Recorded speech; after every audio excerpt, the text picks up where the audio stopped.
In this video, I'm going to explain to you guys why Roanoa Zoro beats the living shit out of Yamato. Obviously, I'm kidding, but I made a poll yesterday asking you guys who is stronger, Yamato or Zoro, and some of the responses I got were so ridiculous. We're gonna read more of the comments later on at the end of the video, but a guy like this was telling people if you voted Zoro, you don't deserve the freedom of speech. It's like, bro.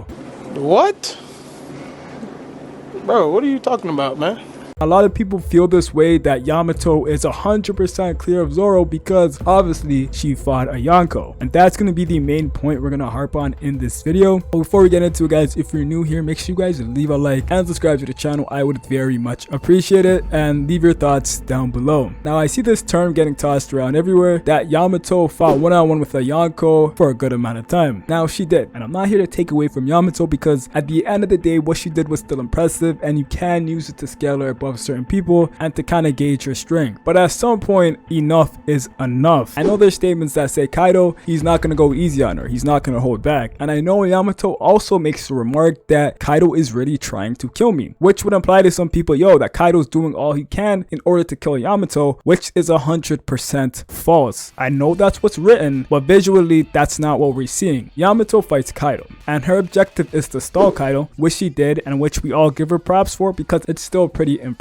Some of the notable things in this fight was when she clashed with a Thunder Bago with Kaido. That was a pretty cool moment, but after that clash, she even states herself that, yo, she didn't even come close to blocking the Thunder Bago because she obviously put an ice shield on her body and she still suffered the damage. So obviously that wasn't an equal clash as well. To really emphasize that Yamato was really trying to stall Kaido was the fact that 90% of the fight, she was on the defensive. She was blocking everything Kaido was throwing at her. She sometimes countered, and even if she did counter with an attack, Kaido would either just brush it off or he would evade the attack. I just did a reread of the entire fight, and there's only one or two specific moments where Yamato actually lands an actual clean hit on Kaido. And for one panel, Kaido was on his knees, then right after he's up again like nothing happened. So including that panel where she hits Kaido on the top of the head, and including Thunder Bagua where she does draw a little bit of blood out of Kaido, those are the only moments besides the Luffy combined Snake Man attack she did with him. Those are the only two moments where she actually lands a hit on Kaido. Or there might be another one. If there is, it's on the screen right now. Now you might be saying, alright, stalling Kaido who's trying to kill me, that must be the craziest feat of all time because a Yonko's trying to kill me and I'm not letting him. It is impressive because Kaido was trying to some extent. We can't disagree on that. But what you guys have to remember is that Kaido wasn't using even near of his full power. Yes, he was trying to kill Yamato, but he wasn't going all out to do it. Granted, Kaido throughout this entire raid, right, there's many instances where he wasn't even using his full power. Majority of the time he's not. When he's fighting Yamato, at some parts when he's fighting Luffy, even when he was fighting Zoro, there's a lot of times where Kaido is not trying, but in different moments in the raid, you can definitely tell when he's trying a bit more. Before you get ahead of yourself, I'm not going to sit here and say he wasn't trying against Yamato, but he was trying against Zoro. He wasn't trying against both of them. When Luffy came back after he ate food and he came to fight Kaido, Kaido acknowledged base Luffy more than he acknowledged Yamato. He used the statement that I wonder how long it's been since I fought someone who can truly go toe to toe with me. And this is crazy because right before this, the man was fighting Yamato. And mind you, this is Kaido who was using more of his power. In this moment where Kaido was fighting base Luffy, he showed off new transformations with his drunk mode and his haki was stated to get stronger. So this was already a stronger Kaido, and Luffy was quote unquote going toe to toe with him. And Kaido acknowledged him more than he acknowledged Yamato. This Kaido already looks stronger and his haki is stronger than the Kaido we seen Yamato face. And then what makes it even crazier is that Luffy goes into his Gear 4th, his Snake Man, his Bound Man, and we already know the amp that Gear 4th gives Luffy. Doflamingo mentioned sometime in Dressrosa that it multiplied his powers by 10 or something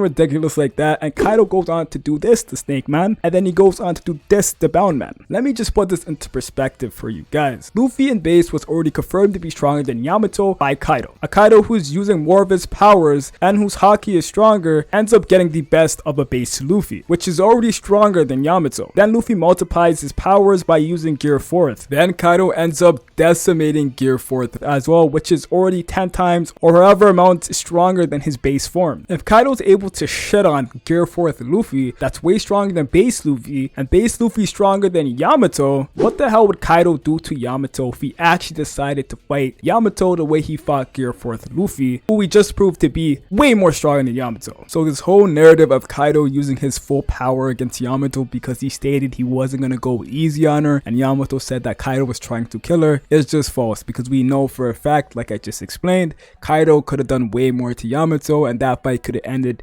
in many different ways and it could have ended a lot quicker. But that's the story of Onigashima itself. Kaido is like that with even the supernovas as well, including Zoro. And I will say this because I'm not trying to be biased right now, Kaido was holding back even more against the supernova, specifically Zoro. So Yamato does get props for that. But the main takeaway from Yamato's interaction with Kaido when they were fighting is that she has a lot of endurance and she has a lot of stamina as well. She was able to last a good amount of time against a Kaido who was using a fraction of his power that included him using advanced conqueror's haki. Granted, he didn't use the craziest attacks, but he still is pretty powerful in his hybrid form, and she was able to block and take a lot of those hits for a good amount of time until Luffy came back. So the main takeaway isn't that she was fighting a Yonko, it's that she has really good endurance and stamina to hold her own against one for a good amount of time. Because saying she just fought a Yonko is kind of implying that they were on an equal playing field, which they weren't. Now, like I said, going back to Zoro, like I said earlier, in this scenario which we're going to talk about, since Kaido's club's not coated with haki, he more than likely was holding back more than when he was fighting Yamato. Here's what makes this feat crazy. The minimal time Zoro had with Kaido one-on-one, he was able to completely speed blitz Kaido while Kaido was attacking him, because in this panel, as you guys can see, there's clan kanjis on the left and right, there's hit marker indicators implying there is impact, and obviously Kaido has his club in the air because he's swinging down on Zoro, and the anime reinforces this as well. Zoro was able to overpower Kaido for a moment and scar him. Even though Kaido was holding back here a lot, Zoro did this with 30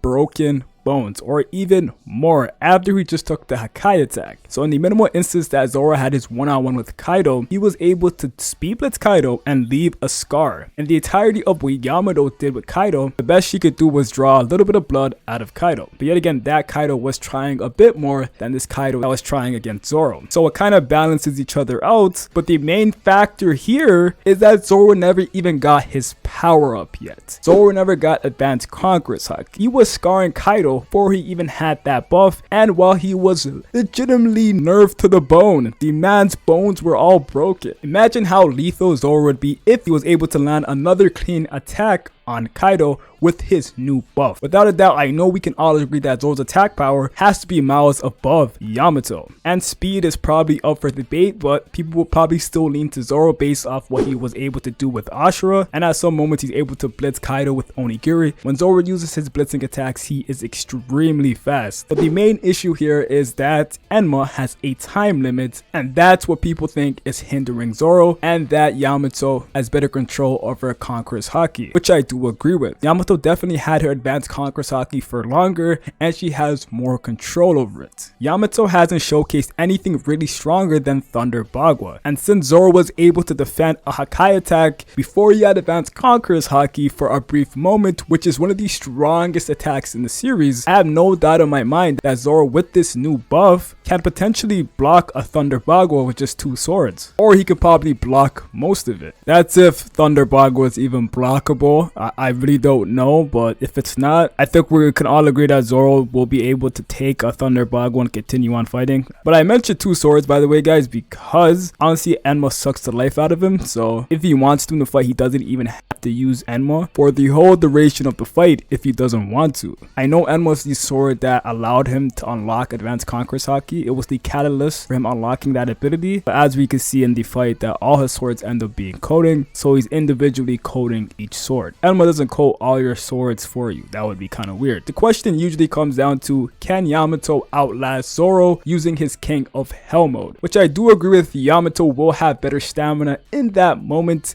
because Zoro is obviously on a time limit, but the same question could be applied the other way around. Can Yamato withstand King of Hell mode Zoro? On the entire rooftop, Yamato was essentially taking basic attacks from Kaido. She never really got hit with something crazy besides the Thunder Bagua, which she couldn't defend from at all, like she mentioned. Imagine Zoro pulls out Ashura on Yamato. How does she deal with that? How does she deal with the attack that he used on King? How does she deal with, hypothetically, a 3000 worlds? Zoro has so much attack power that it's scary to even think Yamato can last against all of these attacks. And since Zoro has some of the best endurance feats in the entire series, even in Wano, he should be able to eat a lot of Yamato's attacks. This man was able to get up and fight with 30 broken bones. I have no doubt he will, but I can't say the same for Yamato. If Yamato gets hit by Ashura, a weaker version of Zoro was able to scar Kaido, who's way more doper than Yamato, and if Zoro lands that in a stronger version, he's killing Yamato, or a majority of his attacks, I should say. So I don't think it's a debate here that King of Hell Zoro is stronger than Yamato. I just think you guys believe that Yamato will outlast Zoro. It would be kind of hard to argue because you essentially be arguing that Yamato can just evade and block Zoro forever, which I don't necessarily agree with. Or you would have to say everything that Kaido was hitting Yamato with, the no-named attacks, are all stronger than Zoro's named attacks, which I also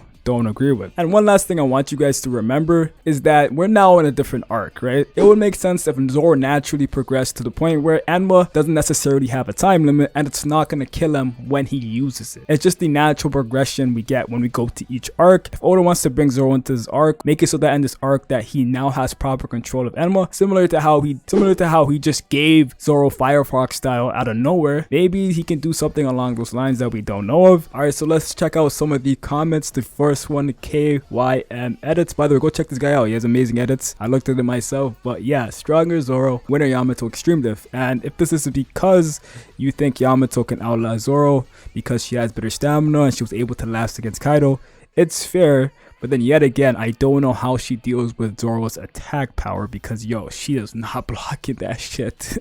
I swear to you, I just can't see how she blocks some serious named attacks from Zoro. Like, you have to either dodge or she has to take the hit. It's one of those. Like, Yamato is better in every stat than Zoro except AP. She matched hybrid Kaido's offense and speed, so safe to say Yamato takes a high diff until Zoro shows something. She matched hybrid Kaido's offense. What do you mean by that? Are you talking about the Thunder Bagua? How does she match his offense when literally Yamato took way more significant damage than Kaido did? And clashing with someone doesn't necessarily mean you match their speed. You guys just hit each other at the same time. Or are you referring to something else that I'm not remembering? I have no idea. Kaido didn't fight Yamato for real. He was not trying to kill her. He kept trying to talk to her, not kill her. He wanted her to come to his side and stop that bull. Zoro beat her. I agree with you. Kaido was not using all his power against Yamato, and it's pretty evident. And he was trying to get her to be the Shogun or some shit like that. I forgot what it was. Yamato, the only one aside from Luffy, who was able to fight Kaido 1v1, and Kaido was even trying to kill her. So he wasn't holding back. Zoro was only able to clash with suppress Kaido while using Ashura, so Yamato was definitely stronger. This comment is so wrong in so many ways. Kaido, he was holding back, first of all.